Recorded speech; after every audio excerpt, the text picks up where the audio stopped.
నిషా ఒక ఫ్యాన్ని 500 కొని 10% నష్టంతో రవికి అమ్మింది. రవి ఆ ఫ్యాన్ని 20% లాభంతో ఆశాకి అమ్మాడు. అయినా ఆశా ఫ్యాన్ కొన్న వెల ఎంత? ఆప్షన్స్ ఏమిచ్చాడు? రూ. 480, రూ. 540, రూ. 560, రూ. 580. హాయ్ అండి, వెల్కమ్ టు సుమా స్కూల్. మీకు కనుక ఈ ప్రాబ్లం యూజ్ అయితే ప్రాబ్లమ్ని లైక్ చేయండి, షేర్ చేయండి, కింద కామెంట్ పెట్టండి, ఛానల్ని సబ్స్క్రైబ్ చేసుకోండి. ఇప్పుడు ఏమన్నాడు? నిషా ఒక ఫ్యాన్ను 500 కొని 10% నష్టంతో రవికి అమ్మిందట. ఫస్ట్ ఇచ్చినవి రాద్దాం, పాటుగా చూద్దాం. నిషా ఫ్యాన్ను కొన్న వెల, ఫ్యాన్ని 500 కొన్నది కదా. నిషా ఫ్యాన్ను కొన్న వెల, నిషా ఫ్యాన్ను కొన్న వెల రూ. 500, నష్టము 10%. దట్ ఈజ్ ఈక్వల్ టు 10% అంటే ఎంత? 500 into 10/100. That is equal to ఎంత? రూ. 50. అంటే 500 కొని రూ. 50 నష్టంతో ఎవరికి అమ్మింది? రవికి అమ్మింది. సో రవికి అమ్మిన వేళ, అది రవి మళ్ళీ ఏమవుతుంది? కొన్న వేళ అవుతుంది. ఇక్కడ రవికి అమ్మిన వేళ చూద్దాం ఫస్ట్. నిషా రవికి అమ్మిన వేళ ఎంత అవుతుంది? కొన్న వేళలకి వెళ్ళి నష్టం మైనస్ చేయాలి, అంతే కదా. దట్ ఈజ్ ఈక్వల్ టు రూ. 450 అవుతుంది. ఇప్పుడు చూడండి, ఒక్క పార్ట్ కంప్లీట్ అయింది. నిషా ఒక ఫ్యాన్ని 500 కొని 10% నష్టంతో రవికి అమ్మింది. సో 10% నష్టంతో అమ్మిందంటే ఎంతకు అమ్మినట్టు? రూ. 450 రవికి అమ్మింది. ఇప్పుడు ఈ పోర్షన్ చూడండి. రవి ఫ్యాన్ను 20% లాభంతో ఆశాకు అమ్మాడు.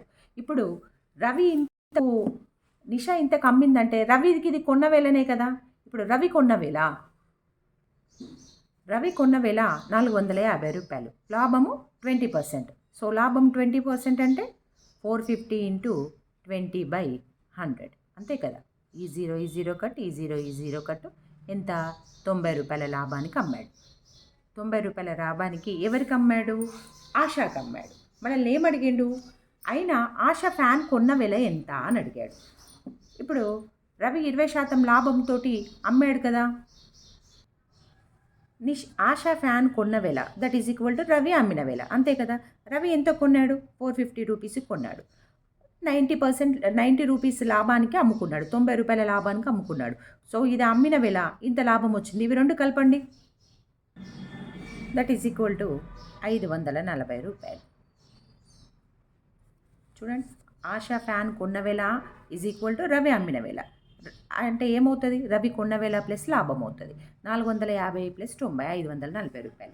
చూడండి, ఇప్పుడు పార్టులుగా చూసాం. ఇది చాలా సింపుల్ ప్రాబ్లం, మనం నోట్తోటి కూడా చేయొచ్చు. నిషా ఫ్యాన్ కొన్న వేల రూ. 500, 10% నష్టం అంది. రూ.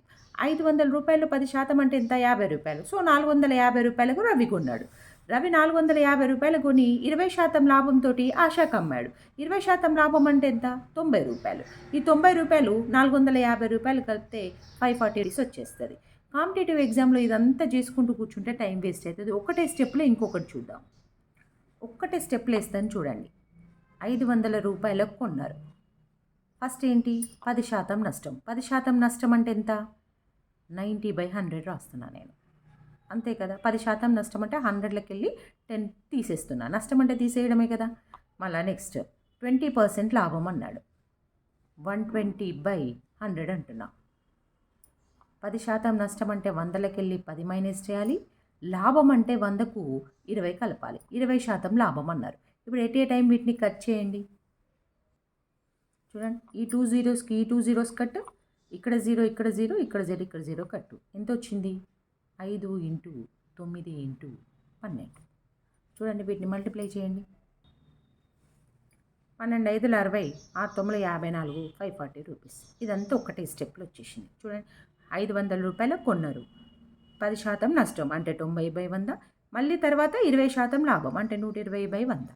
వీటిని కట్ చేస్తే 540 రూపీస్. ఒకటే స్టెప్లో వస్తుంది. కాంపిటేటివ్ ఎగ్జామ్లో ఇలా చేయాలి. Thank you.